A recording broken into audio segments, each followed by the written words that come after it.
கிறிஸ்தவ திருச்சபை முதலாக எப்படி உருவானது என்று நாம் திரும்பி பார்க்க நினைத்தால் ஒரு புரட்சிகரமான வரலாற்றை நாம் திரும்பி பார்க்க வேண்டும். நான் என் திருச்சபையை கட்டுவேன், நரகத்தின் வாசல்கள் அதை வெல்லாது என்று இயேசு கூறும்போது எக்லேசியா என்ற கிரேக்க வார்த்தையை பயன்படுத்தினார். இதன் பொருள் ஒரு நோக்கமுள்ள, சக்தி வாய்ந்த, ஒன்றிணைந்த மக்களை குறிக்கும். இயேசு தனது சீடர்களிடம், நீங்கள் புறப்பட்டு போய் எல்லா ஜனங்களையும் சீடராக்குங்கள் என்று கூறினார். இயேசுவின் இந்த வார்த்தை அவருடைய சீடர்களுக்கு ஒரு போர்க்குரலாக மாறியது. பெந்தெகோஸ்தே நாளில் அப்போஸ்தலர்கள் பரிசுத்த ஆவியை பெற்ற தருணத்திலிருந்து எளிய ஆண்களும் பெண்களும் தேவனின் வல்லமையால் அவருடைய தூதர்களாக மாறினர். ராஜ்யத்தின் நற்செய்தி வேகமாக பரவியது. பல அற்புதங்கள் நடந்தது. அப்போஸ்தலர்களின் நிழலுக்கே நோயாளிகள் குணமடைந்தனர். ஒவ்வொரு நாளும் ஆயிரக்கணக்கானோர் திருச்சபையில் சேர்ந்து ஞானஸ்தானம் பெற்றனர். விசுவாசிகள் வீடுகளில் ஒன்று கூடி அப்பம் பிட்டு சாப்பிட்டனர். அவர்கள் கிறிஸ்துவின் நம்பிக்கையில் ஒருமனதாக வாழ்ந்து கற்பித்தும் ஜெபித்தும் விசுவாசத்தில் ஒருவருக்கொருவர் பலப்படுத்தினர். ஆரம்பகால திருச்சபையின் வலுவான விசுவாசத்தின் விளையாக ஏளனம், துன்புறுத்தல் மற்றும் மரணத்தை எதிர்கொண்டனர். கிறிஸ்தவர்களை துன்புறுத்துவது ரோமானிய வரலாற்றில் ஒரு இருண்ட காலமாகும். அது மிருகத்தனமான அத்தியாயமாகும்.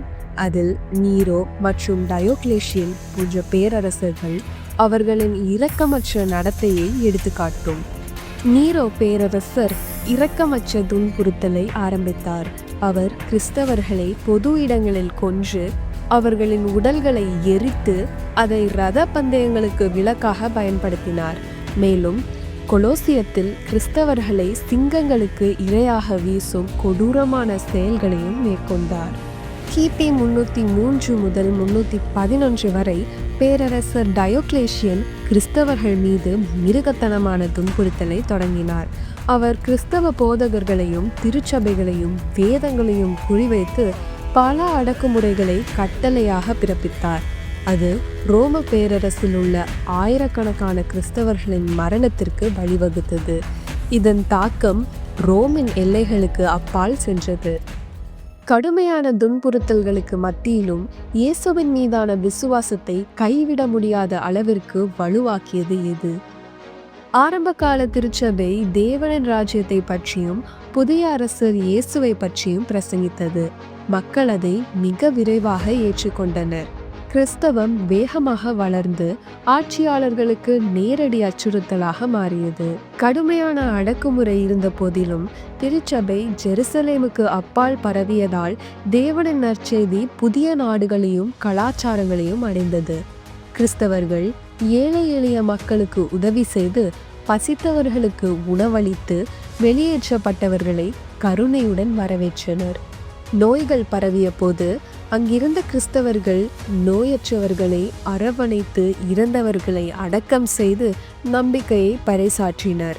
அவர்கள் வாழ்ந்த விதமே நற்செய்தியாக மாறியது. கிறிஸ்துவின் சரீரம் ஒன்று கூடும்போது பூமியில் எந்த சக்தியும் தடுக்க முடியாது என்ற ஆழமான உண்மையை ஆரம்பகால திருச்சபை நமக்கு கற்பித்தது. கிறிஸ்தவ சரீரத்தை ஒன்றிணைக்கும் நோக்கத்தோடு உலகெங்கிலும் உள்ள கிறிஸ்தவர்களை ஒரே தளத்தில் ஒன்றிணைக்க தி ஆர்க் கனெக்ட் ஆப் உருவாக்கப்பட்டுள்ளது. இந்த ஆப்பை டவுன்லோட் செய்து அன்றாட கிறிஸ்தவ நிகழ்ச்சிகளையும் செய்திகளையும் பார்த்து சக விசுவாசிகளுடன் பகிர்ந்து ஜெபம் செய்யுங்கள். இந்த வீடியோ உங்களுக்கு பிடிச்சிருந்தா லைக் பண்ணி ஷேர் பண்ணுங்க. மறக்காம சப்ஸ்கிரைப் பண்ணுங்க.